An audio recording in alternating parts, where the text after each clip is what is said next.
joint appeal to the BBC, stating that they will withdraw from the 2026 Eurovision if Israel's state broadcaster is allowed to participate. They condemn Israel's assault on Gaza, and several European broadcasters have made participation conditional. Ireland's RTE and Slovenia's RTV SLO will only take part if Israel does not, while Spain is considering the same. The Greens warn Eurovision, meant to celebrate peace and unity, that they cannot exist with complicity in a supposed genocide. So joining me now to discuss this is columnist and broadcaster Jake Wallis Simons. Jake, welcome to the show. Jake, this is something that we've seen really over the last couple of years from October 7th. It's just this gradual erasure of Jews from public life. Yeah, I mean, it feels to me as if it's a replay of a very familiar experience for Jews, which is that you go to a country, you bed in, you assimilate as best you can, you put down roots, you feel there's some anti-Semitism, but you feel kind of safe, and then suddenly the country turns on you, or, you know, the people around you turn on you, and you're forced out. And we see that happening to Israel. It managed to form a normal country, be accepted by the community of nations, have a seat at the table. And since October the 7th, it feels like the world has gradually turned its back on Israel. And the thing that I want to see, I can't believe we're not seeing, is where are the countries saying, if Israel's forced out, we're not participating? Where's the backbone? At least one country, at least Britain, surely will be able to say that. The role that we played in establishing Israel, we've always been a friend of Israel since the very beginning. Surely us, surely 2, 3, 4 other countries would be able to say, look, if you're going to bring anti-Semitism into this, we're out as well. I mean, the home of Bucks Fizz. This is where the stand should be taken. Now, of course, some people will argue it's not anti-Semitism at all. This is just being against Israel, or what they see as Israel's what's going on in Gaza. But it's not just something like Eurovision. It's also happening even in a place like Hollywood, which was created by Jews. And now you have these famous actors, I think 4,000 people so far, signing a letter. They'll no longer work with any Israelis. And as Anna's been pointed out to them, that it's in the arts, and particularly in Israel, where peace can be made. Hello, I'm Bev Turner. Now, it can feel like the money in our bank accounts at the moment does not keep up with the cost of living. And maybe there's a solution. I'm here today with the CEO of TallyMoney, Cameron Parry. Cameron, what is TallyMoney? Well, Bev, with TallyMoney, you get a current account and a debit card, but instead of pounds, you use milligrams of gold as your everyday money. So why gold? Gold traditionally is a great store of value. It has, on average, gone up at over 11% per annum for the last 25 years against the pound. It's tripled in value in the last decade, and in the last 2 years alone, it's increased by 50% against the pound. Banks' savings products just can't compete with that level of growth.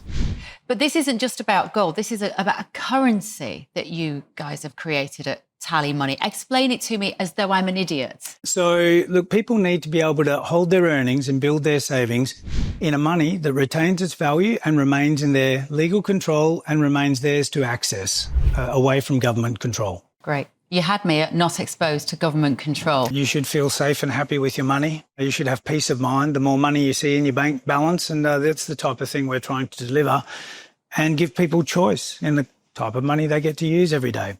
Brilliant. Thank you so much, Cameron. Thank you.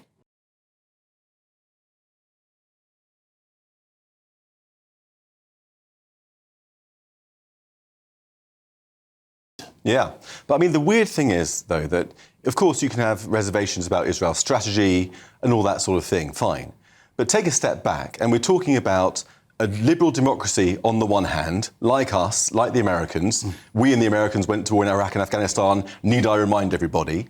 And then you've got the other side, which is a load of jihadis, who would behead all of us in this room and everyone sitting at home if they could. And yet the West is taking the side of the jihadis, not the liberal democracy that shares our values. And it strikes me that in this way, the West is not just betraying the Jews, it's betraying itself. And that happens to be the subtitle of my new book. What a coincidence! You see how I did Hello. that? Called Never Again, which I brought to give you, Josh. Oh my gosh! Okay, brilliant. Thank you so much. The first copy's arrived yesterday. So and you've inscribed it. And I've written. Josh, I base my entire look on you. Wow. Brother from another mother. Thank you so much. Yeah. Thank you very much. I look forward to putting that on eBay. No, joke. No, I was going to buy this, so I've now got it. Thank you. Well, this is really exactly it, and it's unfortunate that October 7th brought this to light. Other people would argue, that actually when you say it's the West who are betraying Jews, it seems to be the leadership of some of these countries. Because even you go back to Eurovision, the public vote seemed very much to come out in support of Israel. So I would argue that the silent majority out there can see what's going on, can see how our leaders are really betraying us, betraying the ideologies by which we live by in the West for votes. Exactly right, and that's actually exactly the argument I make in this book, which is that the problem is that we've been dominated by elites since the Second World War, certainly since the Cold War, who've prevented us from speaking our mind and being proud of our country, proud of our flag, insisting on our borders, and generous to outsiders, but knowing who we are. They've tried to get rid of that, and part of that project has been to prevent people from standing up with Israel, because Israel knows who it is. It represents our older values of fighting for itself, of knowing its culture, of being proud of itself, and somehow the two things have got tamped down together. And so I think that at the moment, last year, what we saw with Eurovision was, the leaders, the elites, trying to give Israel nil point, eject it from the competition and so on, but the population giving it a lot of support. I think that really reflects how people feel today as well. A lot of people in this country and across the West just think, you know what, it's obvious. Israel, whatever the rights and wrongs of how it does things in Gaza, look, it's a liberal democracy doing its best against a load of jihadis that are trying to get it to kill civilians. Let's just give our support to the country that supports our values. And that showed itself last year in the public vote. I think it will show itself this year in the same way if Israel is allowed to participate. Yeah, last week there was a march against anti-Semitism in London, and many of the people there weren't Jewish. They have been people who've come out and gone to counter-protests against these supposed peace marches. So there is this kind of groundswell out there of people who, and it's interesting, and it's always been, this idea of Jews being the canary in the coal mine, but people are recognising that and have come out and stood with Jews, which I find personally quite comforting. Yeah. I mean, over the last couple of years, this idea of the silent majority, initially after October the 7th, I was writing in the Telegraph appealing for the silent majority to become unsilenced, to raise its voice, to stand up, not just for Jews, but for ourselves, for what we all believe in. And then I went through a period where I thought, you know what, the silent majority actually is no longer the majority. It's shrinking, it's shrunk to become the minority. But now I'm feeling more upbeat about it, because I think that the polls, yes, they show very, very small support for Israel, but people lie to the polls because they feel embarrassed to say what they really think. Some people have repressed their feelings so much they don't even know what they really think. And all you've got to do is get them in a place where it's okay to say you support a liberal democracy defending itself against jihadis. It's okay to say that. And suddenly I think people will be released from those shackles of being told that what they really believe deep down is taboo, and be able to raise their voices. So I think that what we need to do, and again I argue in the book, is that you need to start speaking up. There's this thing I call change entrepreneurs. Be an entrepreneur with changing the mentality of the people around you. Raise your voice. Say, look, it's okay to say that you believe in supporting liberal democracy against jihadis. It's okay to say that.